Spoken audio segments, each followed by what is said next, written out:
Alhamdulillahi Rabbil Alamin, wassalatu wassalamu ala ashrafil anbiya'i wal mursalin wa ala alihi wa ashabihi ajma'in.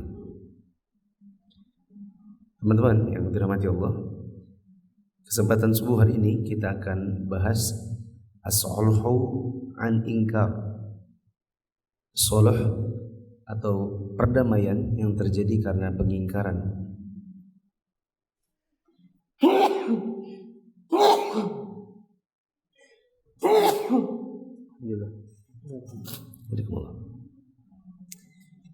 Di kitab Arab ada di halaman 107, di kitab berbahasa Indonesia halaman biru 173. Biru 173. Yang buku biru halaman 173.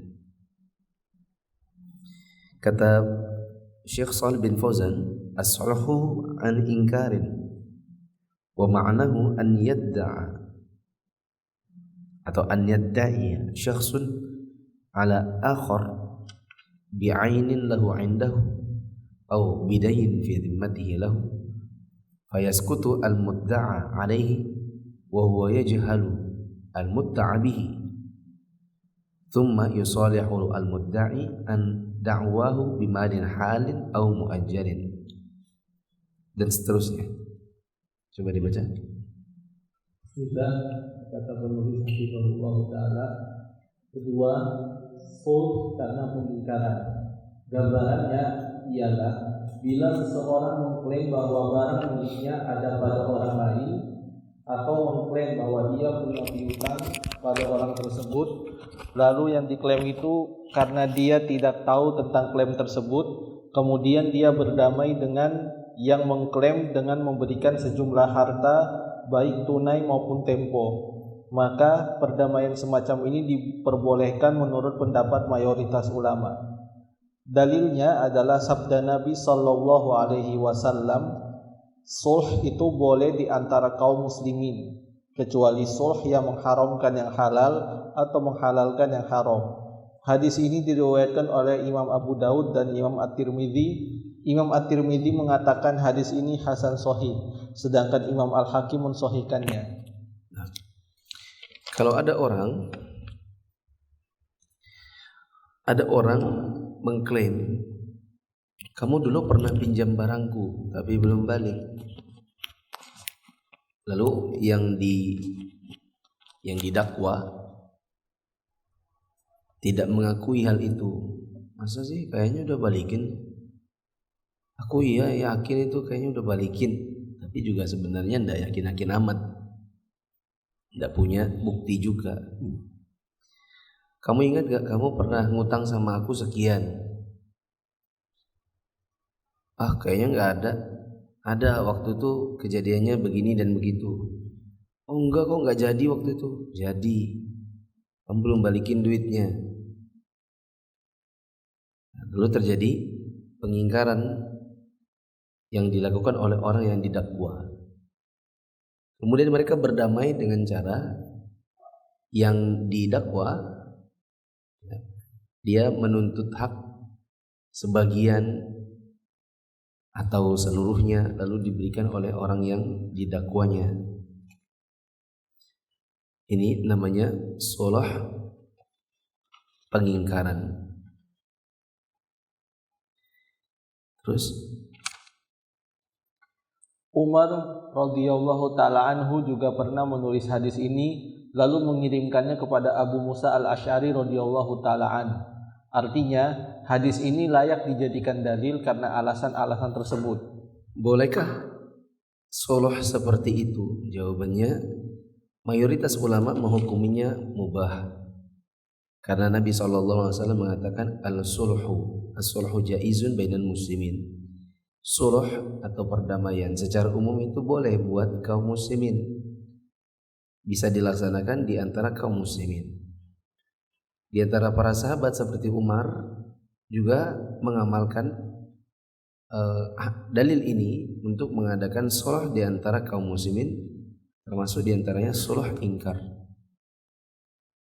Lalu faidah sulh jenis ini bagi orang yang diklaim atau dituntut adalah ia bisa menebus harga dirinya dari tuntutan dan sumpah. Sedangkan faidahnya bagi yang mengklaim atau menuntut adalah ia tidak perlu repot-repot mendatangkan bukti dan menanggung kerugian akibat penundaan terhadap hak yang diklaimnya. Ya kadang dia nanggung rugi juga, karena kadang solahnya itu tidak sebanyak yang menurut dia seharusnya berapa gitu. Kalau dia klaimnya misalnya 200.000, kadang-kadang dia cuma dapat 100. Jadi dia tidak rugi-rugi amat begitu. Nah, tapi dia juga tidak perlu repot-repot untuk datangkan bukti 200.000-nya. Ya udahlah, ya, saya juga nggak ingat tanggal-tanggal pastinya. Ya udahlah, kita damai aja 100 atau setengahnya. Jadi kalau dibilang tidak ada rugi sama sekali, ya tidak juga. Dalam sulh itu kadang-kadang sini rugi sana rugi. Terus sulh karena pengingkaran dilihat dari sisi penuntutnya, hukumnya seperti jual beli, sebab ia meyakini uang hasil sulh tersebut sebagai imbalan atas harta yang dituntutnya. Dengan demikian ia terikat dengan keyakinannya dan orang yang dituntut seakan membeli barang tersebut darinya. Dengan begitu, aturan jual beli pun berlaku dari sisi pembeli atau orang yang dituntut, seperti mengembalikan barang tersebut jika cacat atau mengambil dengan cara syuf'ah jika syuf'ah memang masuk dalam masalah ini. Syuf'ah kayaknya kita belum sampai babnya, jadi lewati saja. Lanjut. Aturan yang berlaku atas yang dituntut dalam sulh ini adalah bahwa ia terbebas dari tuntutan, sebab ia telah membayar uang untuk menebus sumpah penuntut, menyingkirkan mudarat darinya, menghentikan perselisihan, dan menjaga nama baiknya dari persengketaan dan permusuhan. Ya. Kalau sudah dilakukan sulh, ya udah kita gini aja dah, 100 saja dah. Saya sih yakinnya waktu itu nggak jadi ngutang.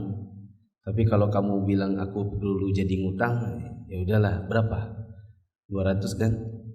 Aku bayar 100 saja. Soalnya daripada nanti dituntut di hari kiamat gitu. Kan? Nah, kalau ini sudah terjadi, sulhnya sudah diterima, maka di sini dikatakan annahu ibra'un 'anid da'wa. Maka orang ini sudah terlepas dari tuduhan atau dakwaan. Artinya maksudnya gitu teman-teman. Berarti kalau sudah terjadi, maka itu besok-besok jangan diungkit lagi. Dan biasanya yang kayak gitu tidak tahan. Sulh itu terjadi bahkan di antara yang berjenggot dan berjenggot. Tapi setelah terjadi, besok-besok masih diceritain ke sana kemari. Ya kan? Sadi misalnya sama Mas Galih. Ya udahlah kita ya sudahlah 100 sudah. Besok-besoknya masih aja Mas Galih cari sana kemari. Masa Sadi itu? Waktu itu gini, ya. Terpaksa sudah aku terima 100. Akhirnya besok-besok Sadinya dengar gimana? Ya dengar dari Dayat misalnya. Mas antum betul ya kemarin ini ya ngeluarin uang 200 jadi 100 saja ya? Ini Mas Gali tahu? Iya, Mas Galinya cerita di warung kopi misalnya. Sakit hati enggak? Ya. Jadi Sadinya bilang, syukur-syukur aku kasih 100 karena aku yakinnya aku gak pernah ngutang gitu. Jadi akhirnya yang tadinya mau damai gak damai juga gitu. Karena ada sebagian orang yang tidak tahan untuk tidak menceritakan. Padahal konsekuensi dari sulh ini adalah orang yang didakwa maka dia sudah bebas. Karena dia sudah merelakan sebagian hartanya iftidaan liyaminihi untuk membebaskan diri dari sumpahnya si yang menuduh. Wa izalatan liddarar anhu. Dia berusaha untuk menghilangkan kemudaratan pada dirinya supaya nanti dia selamat di hari kiamat karena dituduh orang untuk ngambil hartanya orang. Ya, wa qat'an lil khusumah, dia sudah bayar itu supaya persengketaan di antara mereka itu hilang. Ujung-ujungnya ternyata tidak hilang karena lisan. Begitu. Hal ini karena orang-orang yang berjiwa mulia biasanya tidak menyukai dan merasa berat. Oleh karenanya, mereka memilih untuk membayar uang agar terbebas dari tuduhan.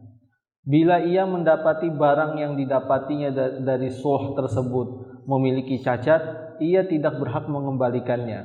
Selain itu, barang ini juga tidak bisa diambil dengan cara syuf'ah, sebab ia tidak meyakini bahwa barang tersebut adalah imbalan sesuatu. Jika salah satu pihak yang melakukan sulh karena pengingkaran berdusta, misalnya penuntut berdusta dengan menuntut apa yang ia yakini bukan miliknya, atau pengelak berdusta dengan mengelak dari tuduhan atasnya, padahal ia tahu bahwa ia memang bersalah dan ia berbohong, maka sulhnya batal bagi pihak yang berdusta secara batin, karena ia mengetahui kebenarannya dan bisa menyampaikannya kepada yang pihak berhak, namun tidak meyakini kebenaran perbuatannya. Maka harta yang diambilnya lewat sulh ini hukumnya haram, sebab ia mengambilnya dengan cara zalim. Allah Azza wa Jalla berfirman, wala ta'kulu amwalakum bainakum bil batil. Betul. Wa in kadhiba ahadul mutasalihaini fi sulh an inkar. Kalau seandainya satu dari dua orang yang melakukan sulh ini ternyata berdusta. Contohnya yang nuduh, kamu dulu pernah utang sama aku 200 tapi belum mengembalikan. Ini bohong. Padahal dia tahu sebenarnya itu sudah mengembalikan. Atau dia tahu ini lugu. Ini orangnya agak lugu, dibote-botein dikit mau. Eza tahu bote-bote? Sudah tahu ya? Dibotein dikit itu, oh iya kak. Iya, kamu dulu pernah utang sama aku. Oh iya kak. Belum balikin ya. Ya sudah, nah gitu kan. Orangnya tipikalnya tidak mau debat. Ini bohong. Atau sebaliknya, ini yang bohong. Misalnya ini bilang, kamu kan pernah ngutang sama aku kan? Yang malam-malam itu, iya, berapa waktu itu ya? Misalnya dia tahu itu 300, dia bilang cuman 200 misalnya. 200. Hal ini bohong. Lalu kemudian terjadi sulh di antara mereka. Misalnya sulhnya jadinya 100, yang padahal harusnya 150, atau malah kembali 300. Satu dari kedua orang ini berbohong, maka kata Syekh, fama akhadahu bimujibi ala hadha sulh haramun alaihi. Maka harta yang diambil untuk menjadi jalan perdamaian di antara keduanya itu haram buat yang bohong. Li'annahu akhadahu zulman wa udwana, dikarenakan orang ini telah mengambil harta orang lain dengan cara zalim dan menimbulkan permusuhan kalau itu akhirnya ketahuan. Wala audan an haqqin ya'lamu, dan itu juga bukan sebuah timbal balik dari hak yang dia tahu bahwa itu bukan haknya. Firman Allah Ta'ala, silakan. Allah Azza wa Jalla berfirman, wala ta'kulu amwalakum bainakum bil batil. Janganlah kalian memakan harta sesama kalian orang beriman dengan cara batil. Surah Al-Baqarah ayat 188. Meskipun perdamaian ini di mata orang yang nampak benar, karena mereka tidak tahu apa yang tersembunyi, akan tetapi hakikatnya tidak akan berubah di sisi Allah yang tak tersembunyi sesuatu pun darinya, baik di langit maupun di bumi. Oleh sebab itu, seorang muslim hendaknya menghindari perbuatan jelek dan cara licik seperti ini. Saya kira ini juga sangat mudah dilogikakan. Meskipun sulh atau perdamaian itu terjadi di sisi Allah, itu tetap saja penipuan. Kita tidak bisa bilang, oh ini kan kamu rela ya, ridho ya, aku ambil 100, ya ridho. ikhlas. Akhirnya terjadilah sulh di antara mereka, ikhlas dengan ikhlas, padahal satu di antara mereka tahu dia berbohong. Maka ini haram hartanya bagi yang berbohong. Lanjut. Di antara aturan dalam sulh karena pengingkaran adalah bila ada orang luar melakukan sulh untuk orang yang dituntut tanpa izinnya, maka hal itu sah. Sebab maksud dari orang luar ini adalah membebaskan orang tersebut dari tuntutan dan menghentikan sengketa. Maka dia ibarat melunasi hutang orang tersebut, hanya saja dia tidak berhak meminta kembali uang yang dibayarnya, sebab dia ibarat penyumbang dan sumbangan tidak bisa ditarik kembali.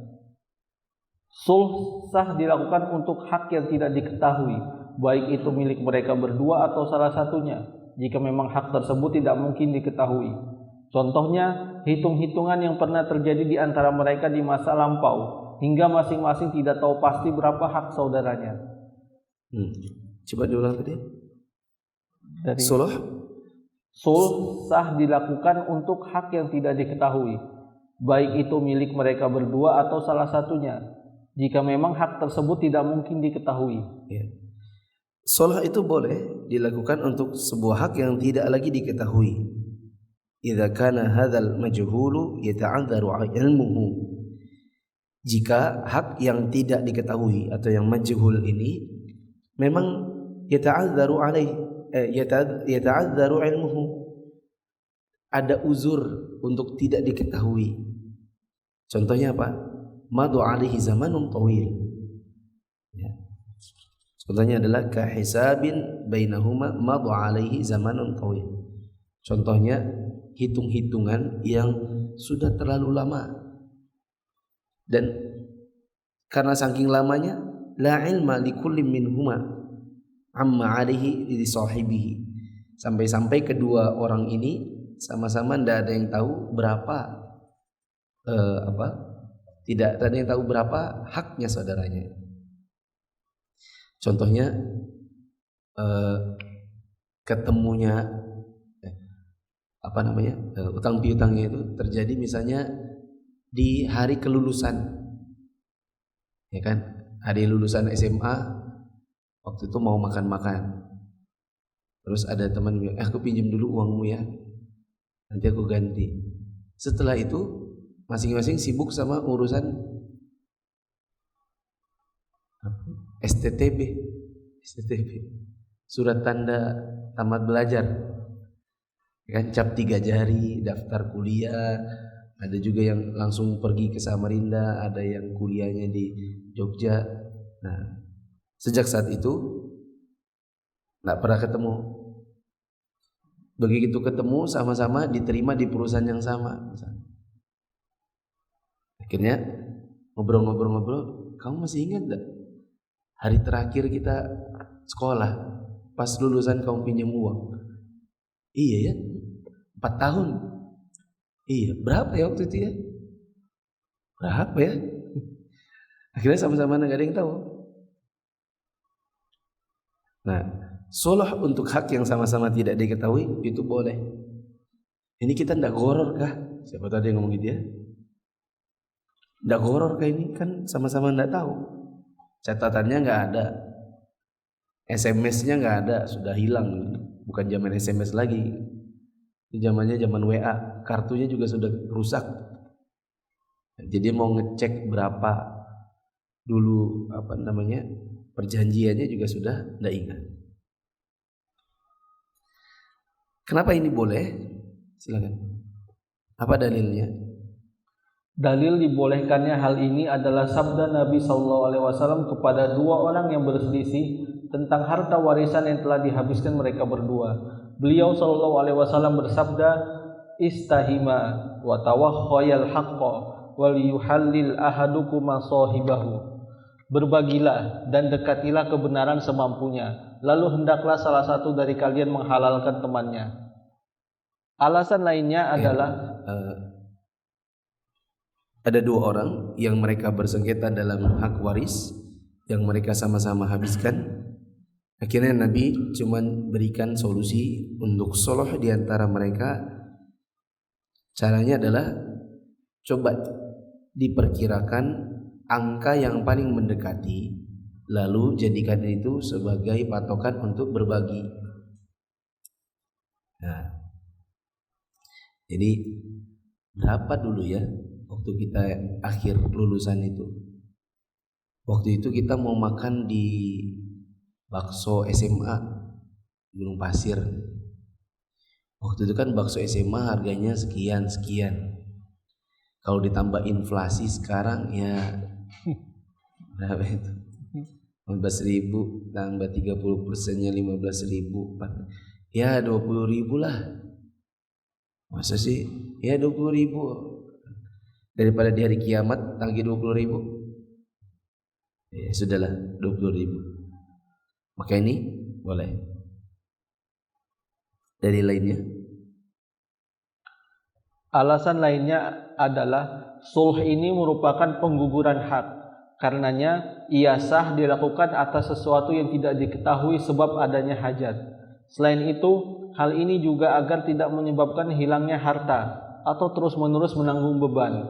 Kemudian perintah Nabi SAW agar mereka saling menghalalkan di atas, menunjukkan sikap kehati-hatian dalam melepas tanggung jawab, sekaligus menunjukkan betapa besarnya hak seorang manusia.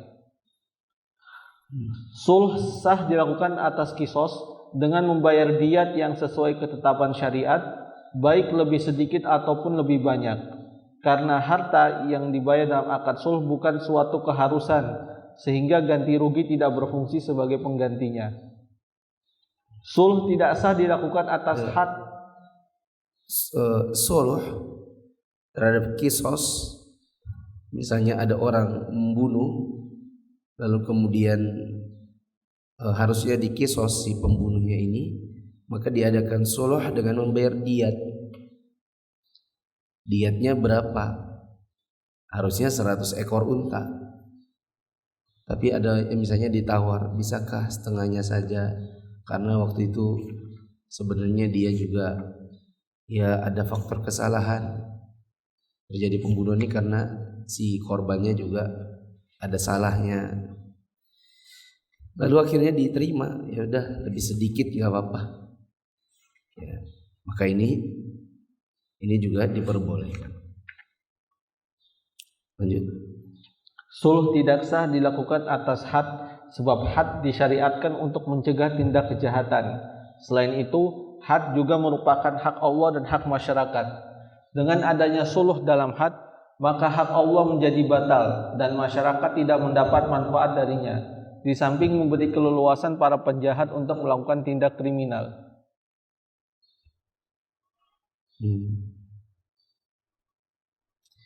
Wala yasihu as-sulhu an hudud. Adapun pada hukum-hukum had maka tidak ditegakkan sulh. Contohnya zina. Kalau zina orangnya sudah pernah menikah misalnya, maka dia harus dirajam kalau dalam hukum Islam. Tapi ada orang mau sulhnya sama siapa? Dan hukum had tidak bisa disulh, kata Syekh Shalih bin Fauzan. Karena kalau tidak dilakukan hukum had, maka nanti pelakunya tidak jera. Selesailah bab sulh. Ada pertanyaan?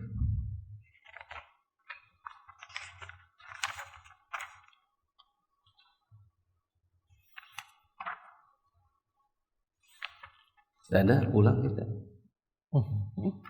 Sudah selesai bab. Jika kita dan kawan yang pernah bersama, apakah ada satu atau kita untuk mengingatkan?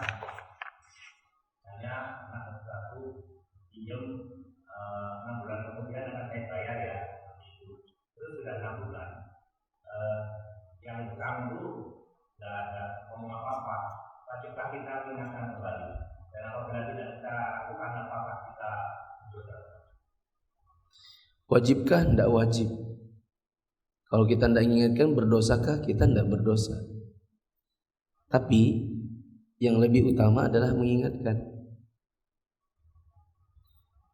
Ya, kata Nabi SAW, nafsul mu'mini mu'allaqatun bidainihi hatta yuqdu'an. Jiwa seorang mukmin itu bergantung pada hutangnya sampai ada yang membayarkannya.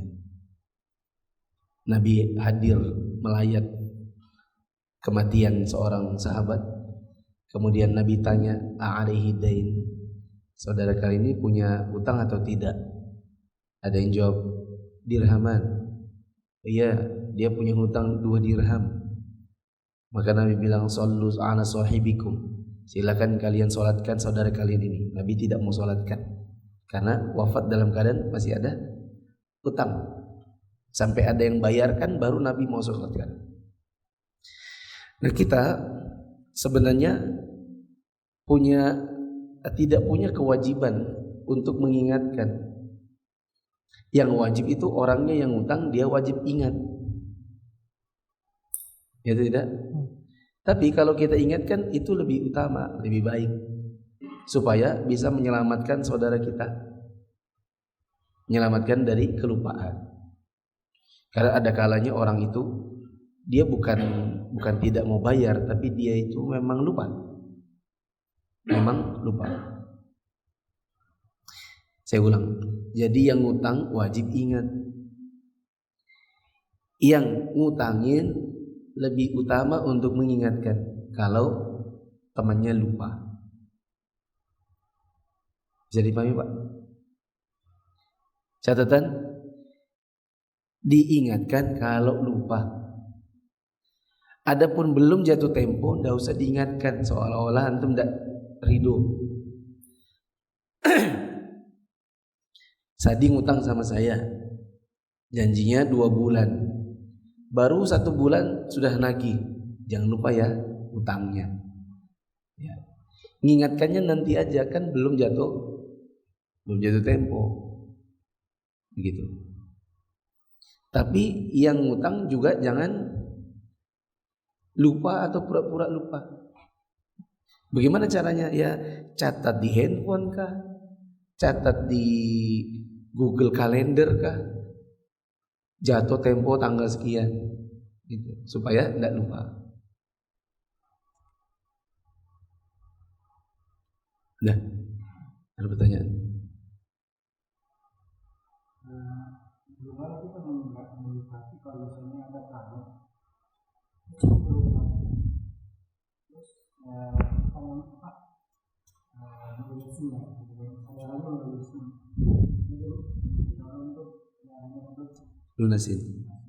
tapi sering kayak gitu, untuk teleponnya kayak gimana ya? Harus terus dibilang itu gimana sih? Kayaknya setiap keluarga punya momok begitu ya. Di keluarga besar saya juga ada yang kayak gitu. Ya. Alhamdulillah bukan di saudara kandung. Kalau di saudara kandung paling agak ketok dikit paling. Kamu ini bikin malu aja. Ada orang punya begini. Ada orang satu itu ngutang karena memang kebutuhan. Ada orang itu utang karena penyakit. Ya, karena kebiasaan. Oh rupanya orang kalau cuman diginin, bisa nak aku pinjam uang buat anak ini. Terus kasih air mata dikit, luluh. Ya kan? Tolong nak kak, aku tuh dikasih gitu sedikit, ya sudah, nggak sanggup melihat orang nangis gitu kan? Akhirnya dia merasa asalkan ada air mata dikit itu bisa dapat duit. Akhirnya pindah sana pindah sini itu semua bawa air mata dan kisah sedih di hari Minggu. Saya pribadi ya juga sama. Adalah di antara orang atau keluarga yang kita sih yakin feeling itu tidak mungkin dia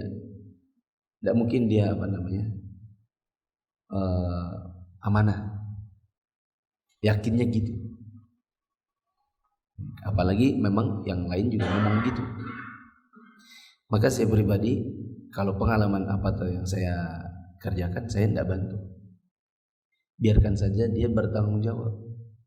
Karena khawatirnya kalau dibantu lagi nanti jadi tadi yang bilang apa? Kebiasaan.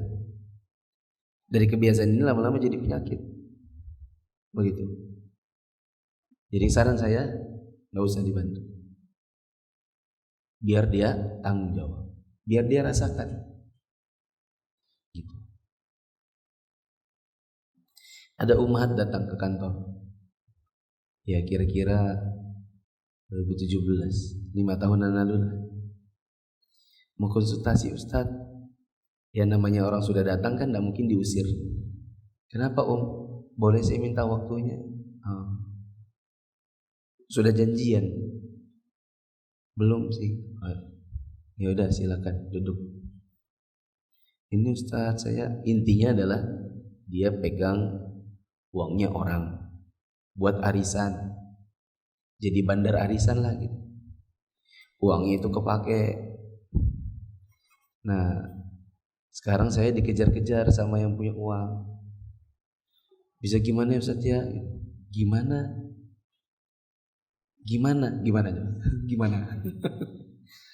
Kita suruh ngomong apa? Maksudnya mau kasih duit. Kasih duit, adik kandung bukan, kakak kandung bukan, janjian enggak gitu kan. Kasih zakat. Kalau kasih zakat kan kita perlu teliti lagi, ini orang apa? Terlilit utang yang dia itu memang betul-betul tidak mampu bayar dan ngutangnya karena sebuah kebutuhan atau bagaimana? Akhirnya saya cuma bilang, ya gini aja Om, bertanggung jawab. Tapi gimana Ustaz, saya dikejar-kejar. Datangi mereka dan jangan lari. Semakin lari, semakin resah gelisah. Datangi, bilang, saya harus apa ini karena saya sudah terlanjur. Saya cuci piring kah di rumahnya? Saya bayar dengan cara jadi pembantu kalau perlu. Dan tidak usah dibayar, nanti dihitung misalnya gaji jadi pembantu 1 bulan anggaplah 1.200.000. Kerja 10 bulan, lunas utangnya misalnya. Begitu caranya, bertanggung jawab. Saya nggak mungkin ngasih duit atau ngasih zakat karena butuh waktu untuk menelitinya. Apalagi ini beda kasusnya gini, ada orang misalnya mau melahirkan, mau sesar, terus nggak ada uang. BPJS dari pemerintah kota juga waktu itu belum ada. Akhirnya terpaksa ngutang sama orang. Sesarnya mahal. Berapa sesar itu ya? 30. Enggak 30 juta. Terpaksa dah pinjam sama orang. 5 juta dapat 6 orang buat bayar rumah sakit 30 juta. Nah, sekarang sudah terlilit di sana kemari. Gimana? Ini kan sebuah kebutuhan. Beda lagi ceritanya. Lah ini arisan. Arisan itu memang penyakit kan. Saya sering bilang arisan itu penyakit. Kita tuh tidak butuh sebenarnya namanya arisan. Arisan itu sebenarnya menjalin akad utang di antara sesama orang yang sama-sama bakal saling mengutang. Arisan itu penyakit, insya Allah mayoritasnya begitu.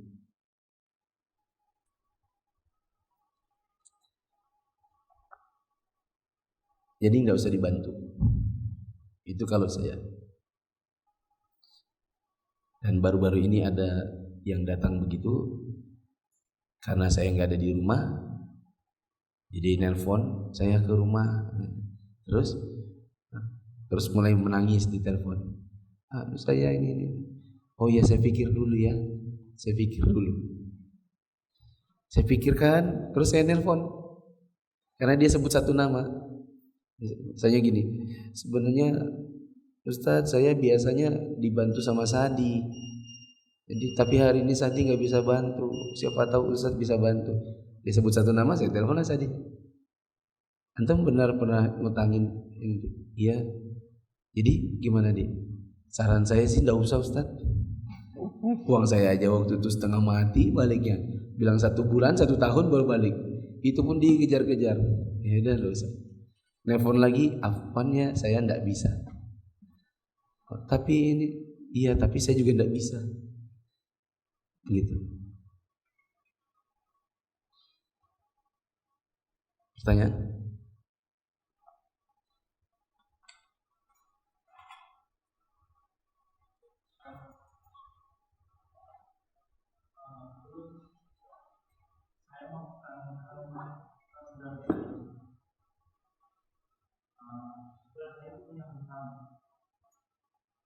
Saya tahu kalau saudara ini tidak bisa memperlihatkan,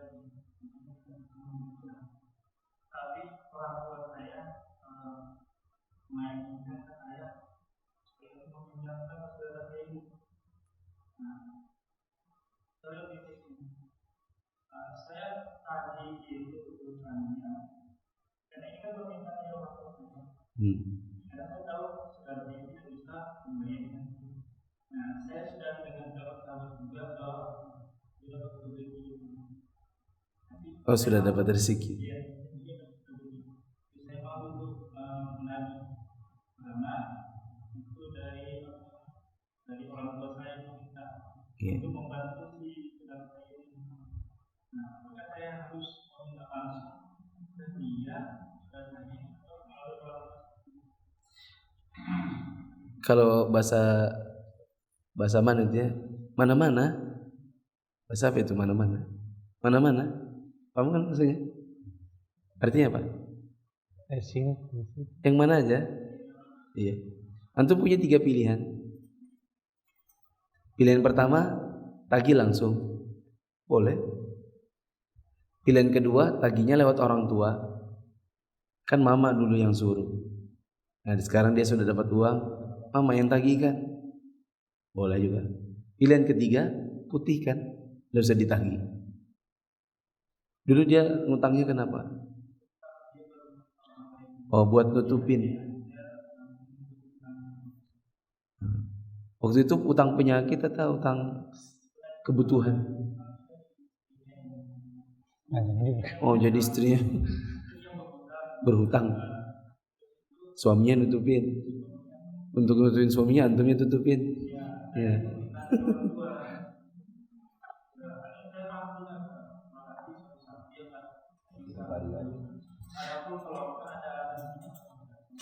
Pertanyaan, antum mau putihkan atau mau tagih?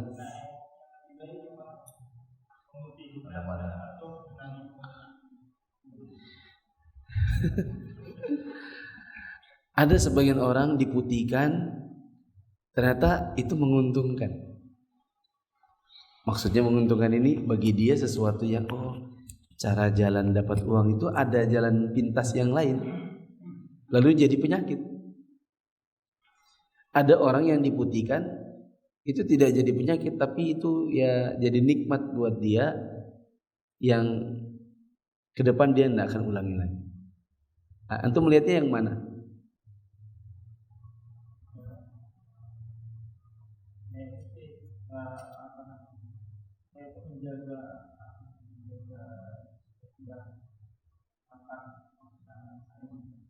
Biasanya saya yang bagian darah hampir semua sih saudara-saudara adik-adik pun juga begitu. Maksudnya ada utang-utangnya. Kalau ini adik pun ada kebutuhan saat saya pinjam dulu nanti bulan-bulan. Dan saya tahu dia tidak membayar itu. Yang namanya perantau pasti dilihat dulu. Oh, di kampung ya. Ya, intinya seperti itu. Ada sahabat namanya Abu Qatadah. Abu Qatadah ini punya piutang. Sama, anggap aja namanya Hidayat. Karena di cerita itu tidak disebutkan namanya siapa. Abu Qatadah, sahabat Nabi ini datang ke rumahnya Hidayat. Kalau dilihat dari tanda-tanda orangnya ada atau tidak, kayaknya ada di dalam. Ya, salam. Dayat. Assalamualaikum. Assalamualaikum. Dayat ini lagi family time dalam rumah. Makan-makan keluarga. Makan makanan enak dan mahal di zaman dahulu, namanya khazirah. Dayat ini dengar suaranya Abu Qatadah, dia hafal kan. Aduh, lagi utang lagi. Maka dia bilang sama keluarga, jangan ada yang bersuara. Itu Abu Qatadah. Lagi briefing keluarga ini, dia tidak ingat ada anaknya kecil. Anggap aja umurnya 4 tahun lah. Keluar dia, pas keluar dia ketemu siapa? Abu Qatadah. Iya om, misalnya gitu. Assalamualaikum. Waalaikumsalam. Mana Bapak? Ada di dalam. Lagi apa? Makan khoziro. Gitu. Maka Pak Abu Qatadah ngomong, Hidayat, keluar. Saya tahu kamu di dalam. Ini anakmu di luar ini, bilang kamu di dalam. Gitu. Keluarlah Hidayat. Dia nanya, oh iya, waalaikumsalam. Kenapa? Dari tadi saya panggil-panggil enggak keluar. Kamu takut saya tagih hutang? Saya. Kenapa kamu belum bayar hutang? Saya lagi susah. Susah? Anakmu bilang kamu di dalam makan khoziro. Itu kayak orang lagi hutang sana sini tapi makan pizza. Beli Pizza Hut dan makan bareng gitu di dalam. Ada orang susah bayar hutang tapi makannya pizza gitu kan. Semoga kamu susah. Kalau bahasa Balikpapan disumpahi. Disumpahi, semoga kamu susah. Betulan susah. Jatuh susah itu si Hidayat. Begitu berita Hidayatnya jatuh susah, semakin susah, maka Abu Qatadah yang nangis. Ada yang tanya, kenapa nangis? Kan Hidayat yang salah. Abu Qatadah bilang, sebenarnya waktu itu aku tahu Nabi pernah bersabda, orang yang memutihkan piutangnya kepada orang yang kesusahan, dia berada di bawah naungan arsy Allah di hari kiamat. Tapi aku mana sumpahi gitu. Padahal bisa saja aku bilang, ya sudah, halal aja buat. Sebenarnya, karena bisa jadi juga Hidayat itu makan khoziro dikasih orang kan bisa jadi. Tapi kusumpahi dan dia betul-betul jatuh susah. Padahal aku tahu Nabi pernah berkata, yang aku dengar, orang yang memutihkan hutangnya maka dia berada di bawah naungan arsy Allah di hari kiamat. Gitu. Kalau antum mau putihkan dan berharap pahala, putihkan. Kalau antum tidak mau putihkan karena antum anggap itu penyakit, tagih. Begitu. Saya juga punya piutang sama misalnya saudara misalnya. Ada kalanya saya menagih, ada kalanya saya tidak menagih. Tapi jujur lebih banyak saya tagih. Nanti kalau sudah tagih, kalau begini, kenapa saya tagih? Pendidikan, biar tidak meremehkan hak orang lain. Tapi nanti uang yang saya terima, sebenarnya kan saya bisa aja bilang, ya udah nggak usah dikembalikan, itu buatmu aja, kan bisa aja. Tapi nggak ada unsur edukasinya. Saya ambil, saya tagih, nanti saya terima, bisa jadi saya kasih dia lagi. Jadi kalau cuma mau bersedekah, caranya ambil dulu baru saya sedekahin lagi. Buat saudara saya. Begitu. Saya mau pergi umroh misalnya, kalau di bandara adik saya ngantar, ipar saya ngantar, ya masing-masing dikasih uang. Dulu utangnya mereka gimana? Saya tagih dulu, biar ada edukasinya. Nanti soal dapat pahala memberikan kepada saudara, jalurnya beda lagi. Tapi kalau mau langsung diputihkan juga tidak apa-apa. Gitu ya. Kalau antum hanya ingin mempertahankan biar tidak retak dengan saudara, maka saya nggak tahu ya kondisi satu orang dengan saudaranya beda-beda. Saya kalau dengan kakak saya misalnya, saya ingatkan uang, oh iya kan kakak langsung bayar kak. Tapi tidak ada gini loh, kamu saudara aja ditagih, kan? Karena susahnya kalau habis ngutang Ketika dibayar ditagih dia bilang saudara aja ditagih. Nah, gitu. Kalau saya enggak ada kayak gitu. Sama saudara edukasi tentang hak gitu.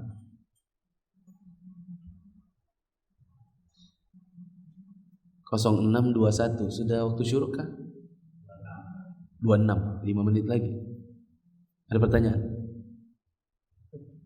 Maksud kata sini di antara aturan dalam sulh karena pengingkaran adalah bila ada orang luar melakukan sulh untuk orang yang tuntut. Ini misalnya ada dua orang berselisih gitu, baru ada orang luar yang bayar ini, itu betul. Iya.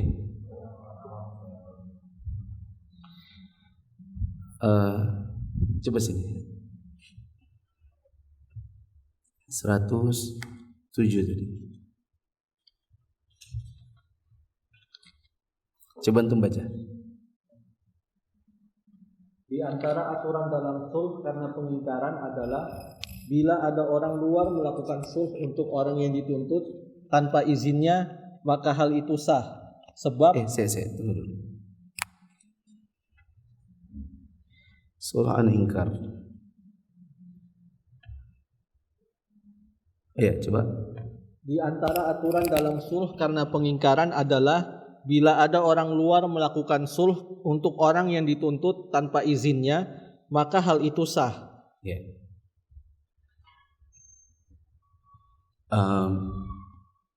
Ini dua orang utang piutang, ya kan? Ini nuntut, kamu dulu pernah hutang sama saya 200 dan kamu belum bayar. Ini bilang nggak ada, saya waktu itu nggak jadi. Kamu sudah kasih aku uangnya tapi aku kembalikan. Nggak usah deh gitu kejadiannya. Enggak, kamu terima. Enggak gitu. Akhirnya ini cerita ke orang yang punya duit, cerita ke orang. Kemarin aku gini kejadiannya, gini. Dia enggak ingat gimana ya naginya. Nah yang ini yang di tengah-tengah, anggaplah kayak Hendra lah ya misalnya. Ya ganti-ganti kasus kayak Hendra. Ini untuk saudaranya belum ada. Akhirnya dia cerita ke mamanya. Mama ingat gak waktu mama dulu suruh aku bayarkan? Nah, dia kan sudah dapat rezeki, bisakah dimintakan? Nah, ada orang di tengah hadir, dia bilang gini, sudah berapa waktu itu? Mama aja yang bayar. Ini kan gak ada izinnya nih, tiba-tiba langsung bayarin. Bolehkah? Jawabannya boleh. Itu yang dimaksud.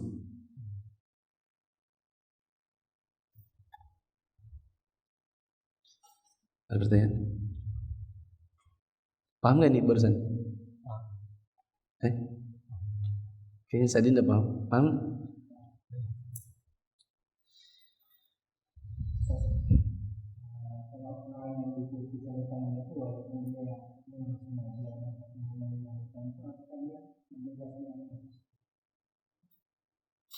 Apakah terbebas dia di akhirat? Iya. Karena kan sudah diputihkan. Kitanya dapat pahala, dia dapat pembebasan. Nanti kalau dia ulang lagi, karena ternyata kebiasaan, ya berarti dia posting dosa baru lagi. Ya diputihkan lagi, ya berarti dia harus mencari orang yang kalau dipinjamin uang diputihkan lagi. Ini gitu. Nah, Mas Chandra tuh kayaknya kayak gitu. Banyak uang itu.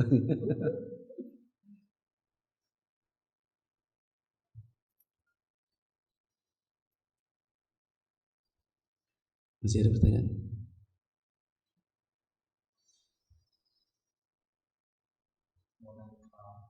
Misalnya si A ini orang tua atau wanita atau apa statusnya lebih tua, sedangkan si B ini muda. Baru si A ini sering minjam ke sana ke sini. Apakah si B boleh menasehati atau bagaimana?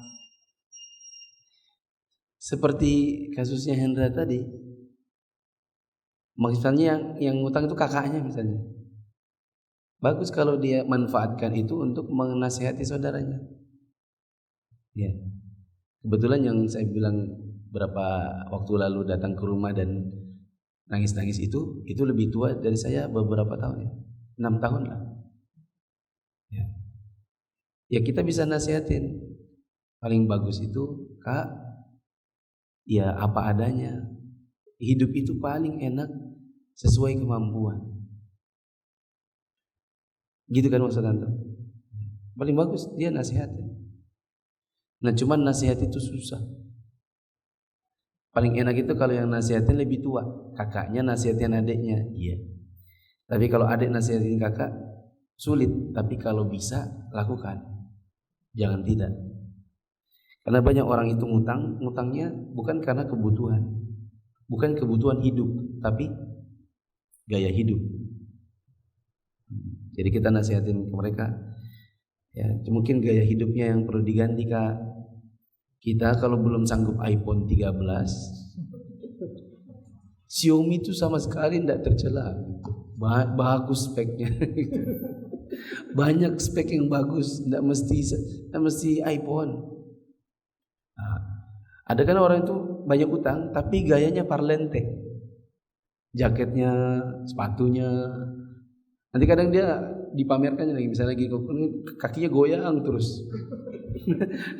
Dia mau perhatikan sepatu baru gitu. Padahal utangnya banyak. Ya. Kadang kita ngasih tanya keras, kadang nasihatinya sindiran, kadang nasihatinya empat mata, kadang di depan orang lain, kadang. Yang jelas nasihat harus ada.